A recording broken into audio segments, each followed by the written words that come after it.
ಈ ಮೊದಲ ಪಟ್ಟಿ ಏನಾಯ್ತಲ್ಲ ಮುಖ್ಯಮಂತ್ರಿ ಆದಂತ ಡಿ ಕೆ ಶಿವಕುಮಾರ್ ಅವಾಗಲೇ ಆಗಬೇಕಾಗಿತ್ತು. ಈಗ ನೂತನ ಸಚಿವರಾಗಿ ಅಧಿಕಾರ ಪದದ ಮತ್ತು ಗೌಪ್ಯತಾ ಪ್ರಮಾಣ ವಚನವನ್ನು ಸ್ವೀಕರಿಸಲು ವೇದಿಕೆಗೆ ಆಹ್ವಾನಿಸುತ್ತೇನೆ.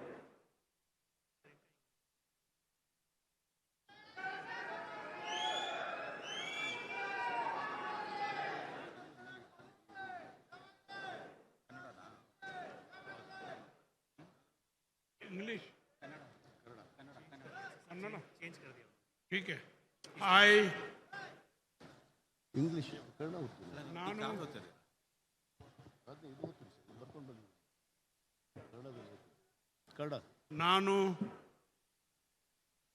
ನಾನು ವಿಜಯಾನಂದ ಶಿವಶಂಕರಪ್ಪ ಕಾಶ್ಯಪ್ನವರು ಎಂಬುವ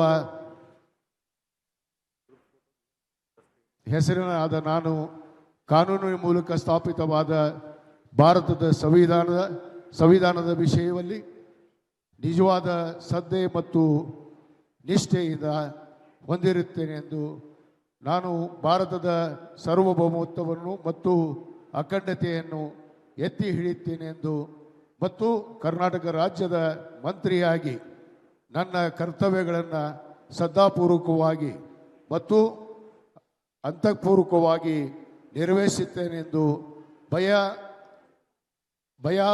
ಅಲ್ವ ಪಕ್ಷಪಾತವಿಲ್ಲದೆ ರಾಗದ್ವೇಷವಿಲ್ಲದೆ ಎಲ್ಲ ಬಗೆಯ ಜನರಿಗೆ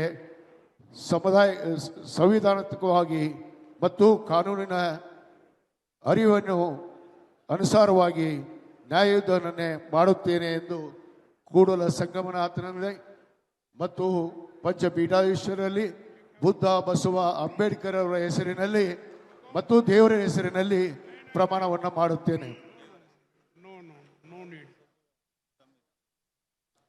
ಭಾರತದ ಸಂವಿಧಾನ ಮೇಲೆ ಪ್ರಮಾಣವನ್ನು ಮಾಡುತ್ತೇನೆ. ಸರಿ.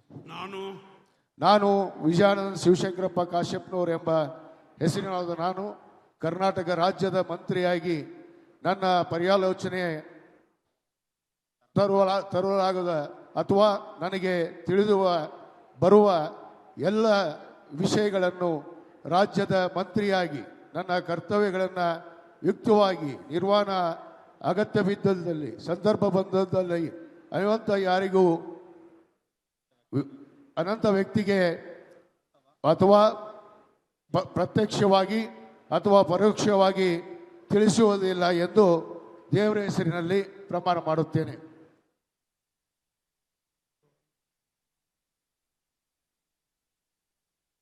ಎಸ್ ಕಾಶ್ಯಪ್ನವರ್ ಕಾಲೇಜ್ ದಿನಗಳಿಂದ ರಾಜಕೀಯ ಶುರು ಮಾಡಿದಂಥವರು. ಕಾಶ್ಯಪ್ಪನವರು ಯಾವುದೇ ವ್ಯಕ್ತಿ ಹೆಸರು ಹೇಳ್ಬೇಡಿ ಅಂತ ರಾಜ್ಯಪಾಲರು ಹೇಳಿದರು. ಅದಾದಮೇಲೆ ದೇವರ ಹೆಸರಲ್ಲಿ ಅಂತ ಅವರು ತಿದ್ದುಕೊಂಡ್ರು. 2013ರಲ್ಲಿ ಮೊದಲ ಬಾರಿ MLA ಹುನಗುಂದ ಕ್ಷೇತ್ರದಿಂದ ವಿಧಾನಸಭೆಗೆ ಆಯ್ಕೆ ಆದರು. 2018ರಲ್ಲಿ ಸೋಲನ್ನು ಕಂಡರು. 23ರಲ್ಲಿ ಎರಡನೇ ಬಾರಿ ಮತ್ತೆ ಗೆದ್ದರು. ಜೊತೆಗೆ DCC ಬ್ಯಾಂಕ್ ನಿರ್ದೇಶಕರು ಕೂಡ ಆಗಿದ್ದರು. ಬಾಗಲಕೋಟೆ DCC ಬ್ಯಾಂಕ್ ನಿರ್ದೇಶಕರಾಗಿ ಅವರು ಆಯ್ಕೆಯಾಗಿದ್ದರು. ಪಂಚಮಸಾಲಿ ಮೀಸಲಾತಿ ಹೋರಾಟದಲ್ಲಿ ಬಹಳ ಮುಂಚೂಣಿಯಲ್ಲಿದ್ದಂಥ ನಾಯಕ. ಆಮೇಲೆ ಯಾರ್ಯಾರು ವೇದಿಕೆ ಮೇಲೆ ಇದ್ರಲ್ಲ, ಸೊ ಅವರೆಲ್ಲರೂ ಕೂಡ ಆಮೇಲೆ ಬೇರೆ ಬೇರೆ ಆಗಿಬಿಟ್ರು. ಅದು ಬೇರೆ ವಿಚಾರ. ಜೊತೆಗೆ ಏನಂತಂದರೆ ಯಾವ ಸ್ವಾಮೀಜಿಯವರ ಜೊತೆಗೆ ಇವರು ಕೈ ಜೋಡಿಸ್ಕೊಂಡು ವೇದಿಕೆ ಹಂಚ್ಕೊಂಡಿದ್ರಲ್ಲ, ಅದೇ ಜಯಮೃತ್ಯುಂಜಯ ಸ್ವಾಮಿ ವಿರುದ್ಧ ವಾಚಾಮಗೋಚರವಾಗಿ ಮಾತನಾಡಿದರು ವಿಜಯಾನಂದ ಕಾಶ್ಯಪ್ಪನವರ್. ಅಂದರೆ ತನಗೇನು ಅನಿಸುತ್ತೆ ಅದನ್ನು ನೇರವಾಗಿ ಹೇಳುವಂಥ ವ್ಯಕ್ತಿ. ಇವರ ಪತ್ನಿ ಕೂಡ ರಾಜಕೀಯದಲ್ಲಿ ಭಾಳ ಸಕ್ರಿಯರು. ಕಳೆದ ಬಾರಿ ಅವರು MP ಚುನಾವಣೆಗೆ ಟಿಕೆಟ್ ಬೇಕು ಅಂಥೇಳಿ ಸಾಕಷ್ಟು ಪ್ರಯತ್ನಪಟ್ಟು ವೀಣಾ ಕಾಶ್ಯಪ್ಪನವರ್ ಹತ್ತು ಕರೆದು ಸುರಿದು ಅದೆಲ್ಲದೂ ಕೂಡ ಆಗಿತ್ತು. ಸೊ ಅಂತೂ ನೋಡಿ, ಈ ಮೊದಲಿಂದಲೂ ಕೂಡ ನನ್ನ ಮಂತ್ರಿ ಮಾಡಿ ಅಂತ ಅವರು ಹೇಳ್ತಾನೇ ಇದ್ದರು, ಒತ್ತಡ ಹಾಕ್ತಾನೇ ಇದ್ದರು. ಅಂತೂ ಇಂತೂ ಅದೃಷ್ಟ ಖುಲಾಯಿಸಿದೆ. ಮಂತ್ರಿಯಾಗಿ ಪ್ರಮಾಣ ವಚನ ಸ್ವೀಕಾರ ಮಾಡಿದರು ಕಾಶ್ಯಪ್ಪನವರು. ಸೊ ಇದು ಸಂಗತಿ. 89ರಿಂದ ಶುರುವಾದಂಥ ರಾಜಕೀಯ ಜೀವನ 2026 ತನಕ ಅವ್ರನ್ನ ಕರ್ಕೊಂಬಂದಿದೆ. ಹಿಂದೆ ಸೋನಿಯಾ ಗಾಂಧಿ ಚುನಾವಣೆ ನಿಂತಿದ್ದರು ಸುಷ್ಮಾ ಸ್ವರಾಜ್ ಅವರ ಎದುರುಗಡೆಗೆ ಬಳ್ಳಾರಿನಲ್ಲಿ. ಆ ಸಂದರ್ಭದಲ್ಲಿ ಭಾಳ ವಿಶೇಷವಾಗಿ ಓಡಾಡಿದ್ರು, ಅವರು ಗಮನ ಸೆಳೆದಿದ್ದರು. ಸೊ ಅಲ್ಲಿಂದ ಶುರುವಾಯಿತು. 13ರಲ್ಲಿ ಅಂತೂ ಇಂತೂ ಮೊದಲ ಬಾರಿ ಅವರು MLA ಆಗಿ ಆಯ್ಕೆ ಆದರು.